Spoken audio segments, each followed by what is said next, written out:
Vi har den videnskabelige skole. Så har vi historien bag den videnskabelige skole. Vi startede med Frederick Taylor, som var ingeniør på et stålværk i Pittsburgh. Han mente, at det blev for meget tid og materialer på hans arbejdsplads. Fordi han mente, at arbejdet ikke var planlagt godt nok. Så derfor besluttede han sig for at lave nogle forsøg på sin arbejdsplads. Og det gjorde han ved at tage tid på, hvor lang tid det tog, og hvor meget de fik produceret, når de gjorde arbejde på forskellige måder. Der kom han så frem til, at det skete bedst, når han leder, der planlagde og gav ordre, og arbejderne udførte de opgaver, de blev stillet. Ledelsen skulle stille meget præcise opgaver, og have meget få opgaver til den enkelte medarbejder. Grundprincipperne bag den videnskabelige skole. Der er nogle forskellige principper, når man snakker om den videnskabelige skole. Hver arbejders arbejdsopgave planlægges fuldstændig af ledelsen mindst en dag i forvejen. På den måde skal arbejderne ligesom ikke bruge tid på at finde ud af, hvad der skal laves på selve dagen.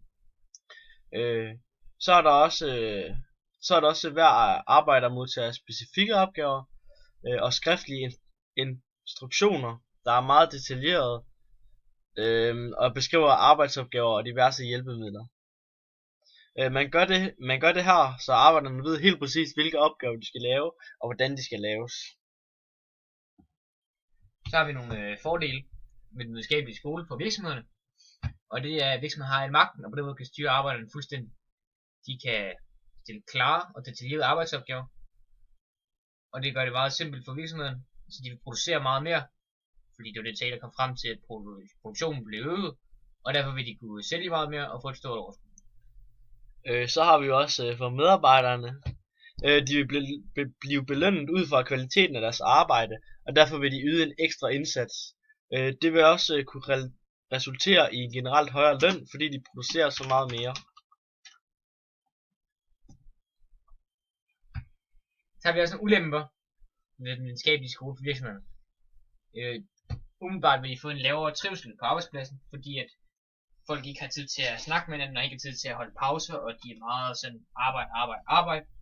Og det vil godt kunne give en lavere trivsel. Så har vi også ulemper for medarbejderne. Og arbejdet dengang var utrolig fysisk hårdt. Og den lidt langsommere arbejder, han kunne ikke få det samme. Han kunne ikke få det samme i løn.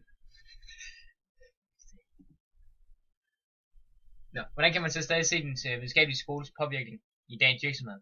Altså masseproduktion er et godt eksempel, fordi der er folk få arbejdsopgaver, og de har nogle enkelte ting, de skal gøre, ligesom på et samlebånd. Man kunne for eksempel også, det er for eksempel på fabrikker. Man kan også se det på måske en restaurant, hvor du både har en opvasker, en tjener og en kok, og måske der er flere af hver enkelt, som ligesom har en opgave, så du ikke har en, der både skal rundt og servere og lave mad og vaske op. Done.